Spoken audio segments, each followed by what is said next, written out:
Good morning everyone. Welcome to Study Light, making your study lighter and easier. आज हम शुरू करेंगे class 8th geography का chapter number 3 mineral and power resources. So let's start our chapter.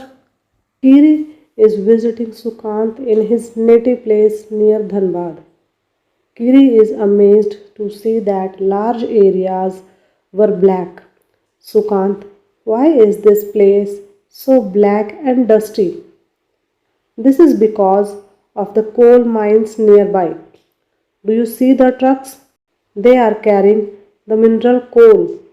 तो कीरी अपने एक फ्रेंड के पास, सुकांत के पास, उसके नेटिव प्लेस धनबाद जाती है. वहाँ वो देखती है कि जो आसपास का एरिया है वो बहुत ही ज़्यादा काला काला सा है, बहुत डस्टी है, धूल भरा है. तो सुकांत से पूछती है कि सुकांत, ये आसपास का एरिया इतना ज़्यादा काला और इतना धूल भरा क्यों है? तो सुकांत कहता है माइनिंग की वजह से, क्योंकि यहाँ पास ही माइनिंग होती है कोल की, और जो तुम ये जितने भी ट्रक देख रही हो ये सभी उस मिनरल कोल को कैरी करने के लिए हैं.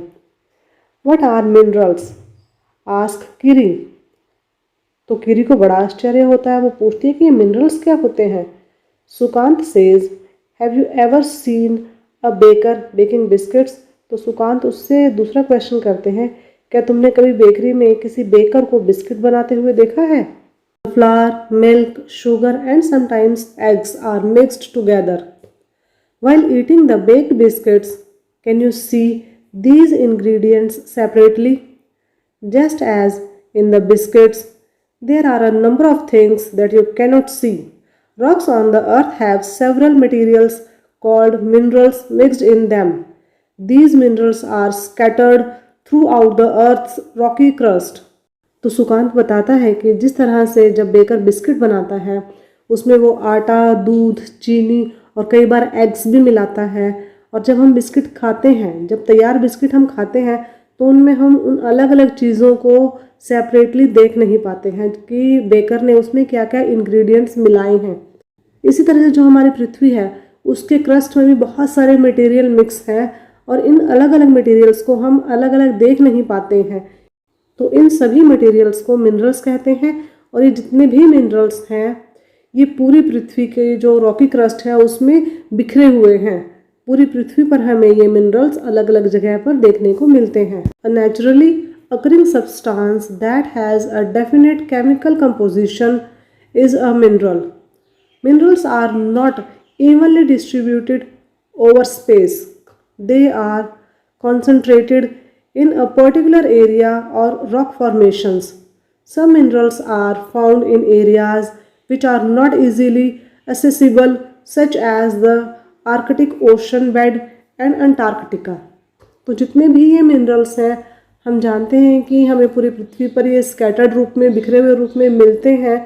और मिनरल्स क्या होते हैं, उनकी एग्जैक्ट पहचान क्या है? जो भी कोई मिनरल होता है उसकी अपनी एक केमिकल कंपोजिशन होती है, और जितना भी ये हमारा स्पेस उसमें ये सभी मिनरल्स इवनली डिस्ट्रीब्यूटेड नहीं है. कहीं हमें कोई मिनरल ज़्यादा मिलता है और कहीं पर हमें कोई दूसरा मिनरल ज़्यादा मिलता है. और जितने भी ये मिनरल्स हैं हमें किसी पर्टिकुलर एरिया में या उसकी रॉक फॉर्मेशन में मिलते हैं. उस रॉक फॉर्मेशन के अंदर हमें वो निकालने पड़ते हैं, उसको प्योर करने के बाद ही हमें कोई मिनरल मिलता है. अदरवाइज़ वो हमें एक रॉक के रूप में मिलते हैं. और कुछ मिनरल्स तो ऐसे हैं जो ऐसी जगहों पर हैं जो बहुत आसानी से हमारी पहुंच में नहीं है, यानी कि जहां पर पहुंचना बहुत मुश्किल है, जैसे आर्कटिक ओशन है या अंटार्कटिका है. तो कुछ मिनरल्स हमारे ऐसे भी हैं जो बहुत ही दुर्गम जगहों पर मिलते हैं जहां पर पहुंचना आसान नहीं है. Minerals are formed in different types of geological environments under varying conditions.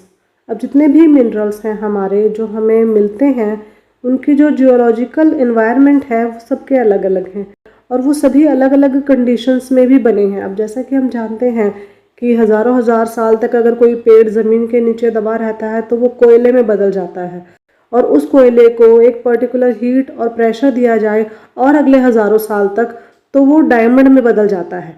तो इस तरह से अलग अलग जियोलॉजिकल एनवायरनमेंट और अलग अलग कंडीशंस होती हैं जो हमें अलग अलग तरह के मिनरल प्रोवाइड करती है. यानी कि अलग अलग मिनरल को बनने के लिए अलग अलग जियोलॉजिकल एनवायरनमेंट और अलग अलग कंडीशंस चाहिए.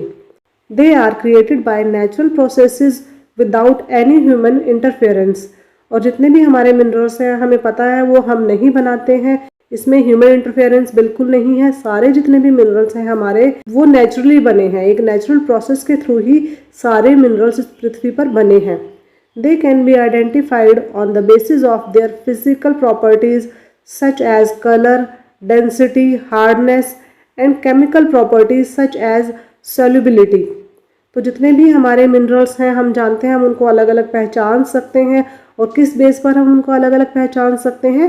वो बेसिस हैं उनकी फिजिकल प्रॉपर्टीज़ की, उनका रंग कैसा है, उनकी डेंसिटी कैसी है, यानी कि उनकी घनता कितनी है, उनकी हार्डनेस कितनी है, वो सॉफ्ट है या हार्ड है या बहुत ज़्यादा हार्ड है। साथ ही उनकी जो केमिकल प्रॉपर्टीज़ है वो कैसी है, क्योंकि हर मिनरल की अपनी इंडिविजुअल और यूनिक केमिकल प्रॉपर्टी होती है जिसकी वजह से हम उस स्पेसिफिक मिनरल को पहचान सकते हैं। और साथ ही उनकी सॉल्युबिलिटी कैसी है, यानी कि वो किस चीज़ में घुलनशील हैं। कुछ मिनरल्स ऐसे होते हैं जो पानी में घुल जाते हैं, कुछ ऐसे होते हैं जो तेल में घुलते हैं, और कुछ ऐसे होते हैं जो किसी चीज़ में नहीं घुलते हैं। तो उनकी सॉल्युबिलिटी के हिसाब से भी हम अलग अलग मिनरल्स को आइडेंटिफाई कर सकते हैं। अब हम देखते हैं, do you know the salt in your food and graphite in your pencil are also minerals. तो जो खाने में हम नमक खाते हैं वो, और जो हमारी पेंसिल में ग्रेफाइट होता है, दोनों ही मिनरल्स हैं। अब हम एक और डू यू नो देखते हैं। और rock is an aggregate of one or more minerals but without definite composition of constituent of mineral.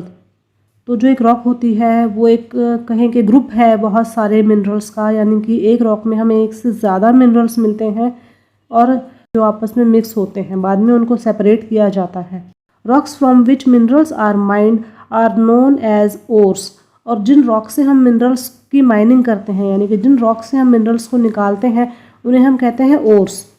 Although more than 2800 types of minerals have been identified, only about 100 are considered ore minerals.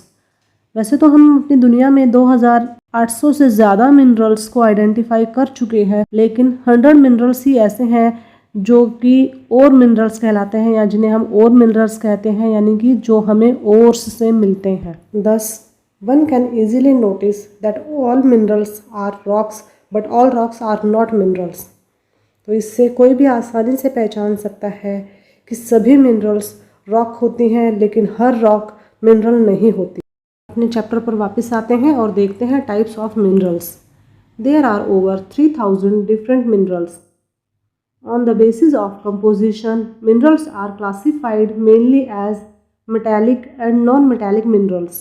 अब हम जानते हैं कि लगभग 3000 के आसपास minerals available हैं, यानी कि जिन्हें हम आइडेंटिफाई कर चुके हैं। ऐसे 3000 मिनरल्स हैं हमारे पास, और उनकी कंपोजिशन के बेस पर हम उनको दो ग्रुप्स में रख सकते हैं। एक है मेटालिक मिनरल्स और दूसरे हैं नॉन मेटालिक मिनरल्स। अब यहाँ पे एक चार्ट भी दिया गया है इसमें है मिनरल्स दो तरह के, मेटालिक एंड नॉन मेटालिक। और मेटालिक मिनरल्स को फर्दर हमने डिवाइड किया है फेरस और नॉन फेरस मिनरल्स में। इनमें आगे बढ़ते हैं। The metallic minerals contain metal in raw form. जितने भी हमारे मेटालिक मिनरल्स होते हैं उनमें हमें कच्चे माल के रूप में कहीं ना कहीं मेटल मिलता है। Metals are hard substances that conduct heat and electricity and have a characteristic lustre और शाइन। जो मेटल्स होते हैं वो हमें पता है हार्ड सब्सटेंसेस होते हैं जो हीट जनरेट करते हैं और जिनके अंदर से इलेक्ट्रिसिटी आसानी से फ्लो कर सकती है। साथ ही साथ उनके कुछ कैरेक्टरिस्टिक्स हैं कि वो लस्टर होते हैं और उनमें एक शाइन होती है। Iron ore, bauxite, manganese ore are some examples. तो यहाँ कुछ एग्जाम्पल्स दिए उन्होंने मेटालिक मिनरल्स के, जैसे आयरन ओर है या बॉक्साइट है या मैंगनीज ओर है, ये सभी मेटालिक मिनरल्स हैं। मेटालिक मिनरल्स में भी फेरस और नॉन फेरस। तो मेटालिक मिनरल्स दोनों ही हो सकते हैं, चाहे वो फेरस हो सकते हैं या नॉन फेरस भी हो सकते हैं। Ferrous minerals like iron ore, manganese and chromides contain iron. तो फेरस मिनरल्स वो होते हैं जिनमें आयरन होता है, जैसे आयरन ओर है या मैंगनीज है या क्रोमाइड्स है, ये सभी फेरस मिनरल्स हैं। A non-ferrous minerals does not contain iron but may contain some other metal such as gold, silver, copper और lead। और नॉन फेरस मिनरल्स वो होते हैं जिनमें आयरन नहीं होता लेकिन कोई और मेटल होता है, जैसे गोल्ड है, सिल्वर है, कॉपर है या फिर लेड है। तो इस तरह से हमने देखा इस पैराग्राफ में कि मेटालिक मिनरल्स कौन से होते हैं और फेरस और नॉन फेरस मिनरल का डिफरेंस भी हमने अपने इस पैराग्राफ में देखा। नेक्स्ट पैराग्राफ में हम देखते हैं the non metallic minerals do not contain metals. तो जो नॉन मेटालिक मिनरल्स होते हैं, जैसा कि नाम से ही पता चलता है, उनमें मेटल नहीं होता। Limestone, mica and gypsums are examples of such minerals. तो कौन से मिनरल्स हैं जिनमें कि मेटल नहीं होता? जैसे है लाइमस्टोन, ये एक तरह का स्टोन होता है। मीका जैसे नग होते हैं, या फिर जिप्सम, ये सभी नॉन मेटालिक मिनरल्स हैं। The mineral fuels like coal and petroleum are also non metallic minerals. इसके साथ साथ जो फ्यूल्स होते हैं, जो भी मिनरल फ्यूल्स होते हैं, जैसे कोल है या फिर पेट्रोलियम है, ये सभी नॉन मेटालिक मिनरल्स ही हैं। Minerals can be extract by mining, drilling और क्वेरिंग। मिनरल्स को हम अलग अलग तरीके से निकाल सकते हैं, माइनिंग करके यानी कि उनको खोद के, ड्रिल करके यानी कि गड्ढा बनाकर, या फिर क्वेरिंग के थ्रू। तो यहाँ चार्ट भी दिया गया है एक्सट्रैक्शन ऑफ मिनरल्स। मिनरल्स को हम किस तरह से पृथ्वी से बाहर निकाल सकते हैं।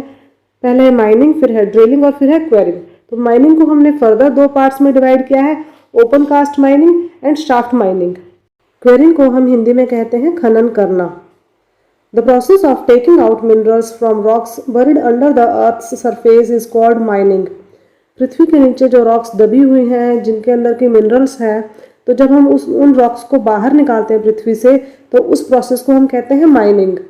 Minerals that lie at shallow depth are taken out by removing the surface layer. This is known as open cast mining. अब कुछ मिनरल्स ऐसे होते हैं हमारे जो ज़मीन के अंदर बहुत ज़्यादा अंदर नहीं होते हैं, बस वो थोड़े से ही अंदर होते हैं। तो जो ऊपर की जो एक तह होती है हमारी पृथ्वी की, उसको हम खोद कर उस मिनरल को बाहर निकाल देते हैं, और इसे हम कहते हैं ओपन कास्ट माइनिंग, क्योंकि ये मिनरल्स हमारे ज़मीन के बहुत ज़्यादा अंदर नहीं होते। Deep bores called shafts have to be made to reach minerals deposits that lie at great depth. और कुछ ऐसे भी होते हैं हमारे मिनरल्स जो बहुत ज़्यादा अंदर गहराई में होते हैं पृथ्वी के, तो उन मिनरल्स को निकालने के लिए हमें फिर वहाँ पर बहुत गहरे गड्ढे बनाने पड़ते हैं, बहुत गहरी माइंस बनानी पड़ती है, जिन्हें हम कहते हैं shafts. This is called shaft mining, और इसे हम कहते हैं शाफ्ट माइनिंग, यानी कि बहुत गहराई से जिन मिनरल्स को निकाला जाता है उसके लिए शाफ्ट माइनिंग का इस्तेमाल करते हैं। Petroleum and natural gas occur far below the earth surface. Deep wells are bored to take them out. This is called drilling. जो हमारे पेट्रोलियम और नेचुरल गैस हैं जो बहुत ज़्यादा ज़मीन के अंदर हैं, उनको बाहर निकालने के लिए हमें ड्रिल करना पड़ता है, और ड्रिलिंग प्रोसेस के थ्रू हम इन सभी चीज़ों को, पेट्रोलियम को या नेचुरल गैस को बाहर निकालते हैं। Minerals that lie near the surface are simply dug out by the process known as quarrying. और जो मिनरल्स जो कि पृथ्वी के बिल्कुल ही पतली सी लेयर के ही नीचे होते हैं, उनको हम क्वेरिंग के द्वारा यानी कि खनन के द्वारा आसानी से बाहर निकाल लेते हैं, आसानी से प्राप्त कर लेते हैं। तो इसके साथ ही हम आज का अपने टॉपिक ख़त्म करते हैं। नेक्स्ट वीडियो में हम करेंगे इसी चैप्टर का नेक्स्ट टॉपिक जो है distribution of minerals. Till then take care and thanks for watching my video.